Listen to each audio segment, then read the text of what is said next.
Bom, estamos aqui agora com o professor Sérgio Abrantes, cientista político, sociólogo, articulista, colunista, escritor. Professor, primeiro, obrigado pela entrevista, para falar um pouquinho aqui para a nossa editora. O senhor fala em presidencialismo de coalizão sobre um desencanto sobre o desempenho das democracias deliberativas.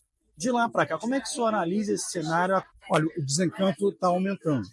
E ele tem razões locais para cada país e razões globais, né? Do ponto de vista global, o que está acontecendo é que nós estamos passando por mudanças tão vertiginosas e tão radicais no mundo que estão fazendo com que a economia, a política, a sociedade não funcionem como esperado, porque estão em transformação, tem coisas morrendo e o que está nascendo ainda não está maduro o suficiente para dar bons frutos.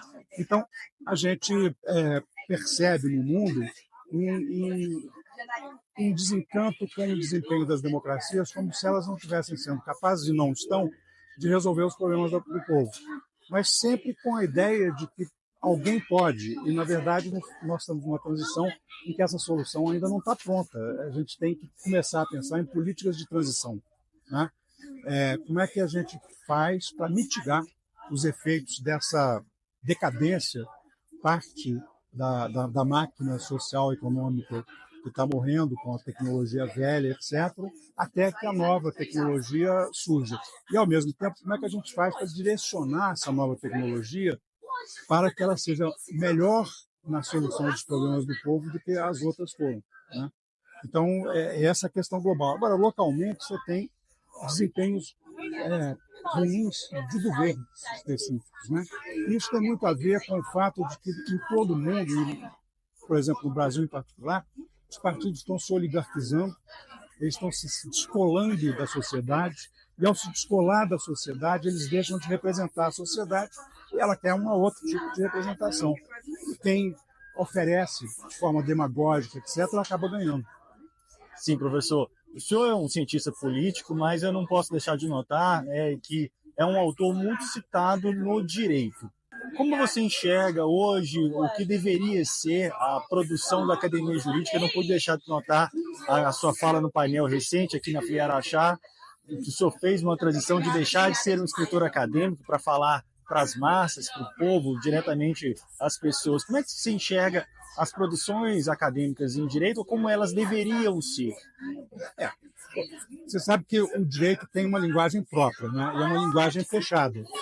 Então, abrir para alguns autores, pelo menos, se abrir para o público e tentar explicar a doutrina jurídica de forma que o público consiga entender, inclusive para ter mais noção, mais consciência dos seus direitos, seria muito bom, né?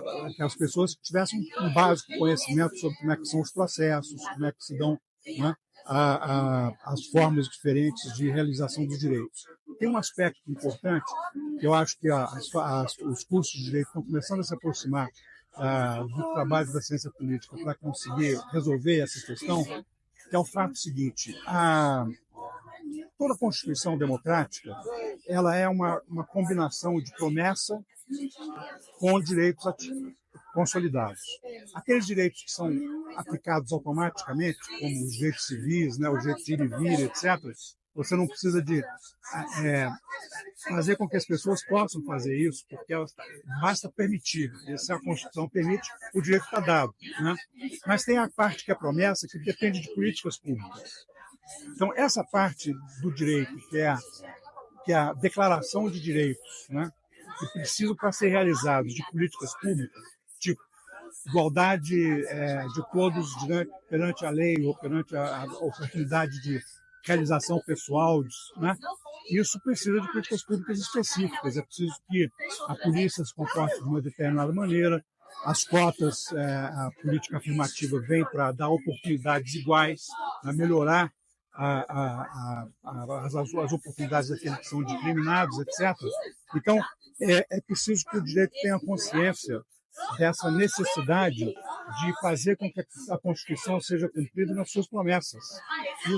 Isso exige uma certa continuidade, isso exige que no processo, por exemplo, de judicialização de conflitos, os magistrados tenham clareza e consciência de que tem uma promessa constitucional a ser cumprida e que eles têm que trabalhar nessa direção e não contra, né?